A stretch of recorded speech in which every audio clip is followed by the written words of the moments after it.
OMG, the Reserve Bank has increased interest rates. Let me show you how this affects your repayments. Not like he cares.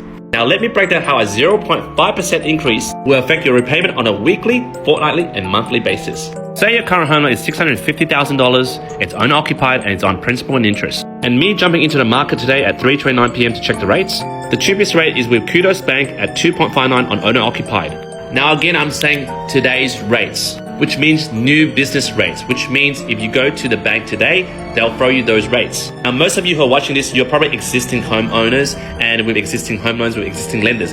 They don't give you new business rates. So let's just say you're on 3.35 at the moment for existing homeowners right now who have not refinanced their mortgage in the last 3 to 6 months. On 3.35 of a $650,000 home loan in this example, your repayment currently would be $2,864.64. If I chuck this into Excel, this looks like this: monthly, fortnightly, and weekly. Now let me add in that extra sauce. Philip Lowe's 0.5% rate rise. 3.35 plus 50 basis points is 3.85. I throw these figures in at 3.85. Their monthly repayment is this: fortnightly, weekly.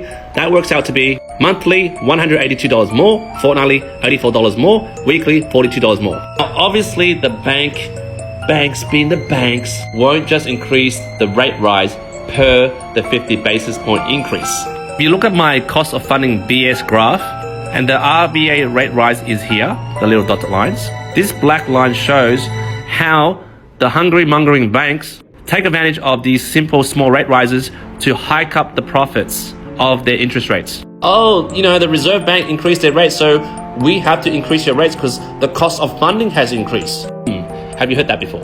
My projection is most of the banks, majors, second tiers, and ripples on, they will increase their rates more than 0.5%. They're going to make an excuse that their cost of funding has increased and leverage the shit out of it and increase the rates higher and higher.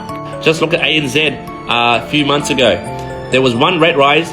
They increased rates 2 to 3 times after that. Like, rate rise was one time. Why did you increase it 3 times afterwards?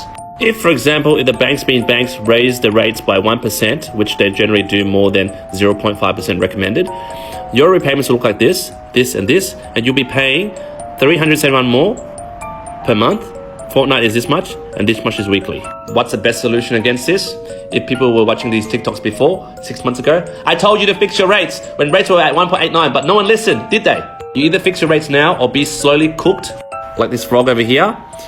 The Reserve Bank is slowly cooking you. If you're still on variable rates and you're not considering fixing, sooner or later variable rates will go to 6%, and then it's too late to fix.